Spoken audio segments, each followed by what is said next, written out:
Monsieur le ministre de l'Intérieur, vous qui vous êtes visiblement trompé de ministère, puisque vous ne parlez que de l'extérieur et surtout de l'Algérie, dont pourtant le taux d'exécution des OQTF est le même que le Maroc, la Tunisie ou le Mali, témoignant que vous ne vous agitez pas pour les Français, mais pour vos propres intérêts. Avec vos ripostes graduées, vos menaces de démission, vous nous jouez tous les jours une nouvelle partition qui ne vous mène qu'à des défaites. Car pour exister, vous copiez les méthodes des fascistes outre-Atlantique, mais vous n'êtes pas Trump, monsieur, juste un joueur de trompette. Oui, il faut parler de sang sale.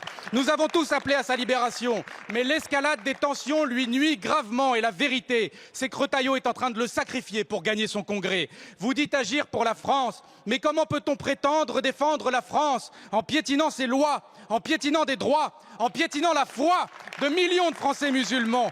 Pourquoi M. Retailleau et son gouvernement s'acharnent-ils à vouloir couper le fil de cette histoire délicate tissée entre nos deux peuples qui ont tant d'enfants en partage? Ces mêmes enfants qui n'ont pas à tourner la page de la colonisation, mais qui ont un besoin de vérité, car les crises s'enchaînent à cause de ces non-dits et de toute cette histoire qu'on a voulu laisser enfouie. D'ailleurs, vous qui dénoncez la cancel culture, alors pourquoi ne pas vous insurger quand un documentaire sur l'usage des armes chimiques en Algérie est déprogrammé de la télé?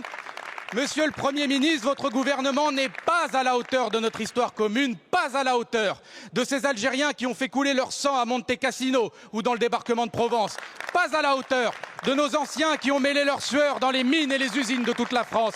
Il n'est nullement question ici de repentance, mais juste d'apporter un peu de respect et de reconnaissance. Et ce n'est pas l'Algérie qui nous agresse, monsieur le Premier ministre, c'est vous qui agressez la France lorsque les vôtres osent parler des belles heures de la colonisation. Car en disant cela, vous insultez Gisèle Halimi, Simone de Beauvoir, Jacques Vergès ou Fernand Yveton et tous ces Français qui ont su, contrairement à vous, s'opposer à l'inhumanité, qui ont milité dans l'ombre et la lumière pour rapprocher ces deux peuples que vous essayez aujourd'hui de séparer. Je vous remercie.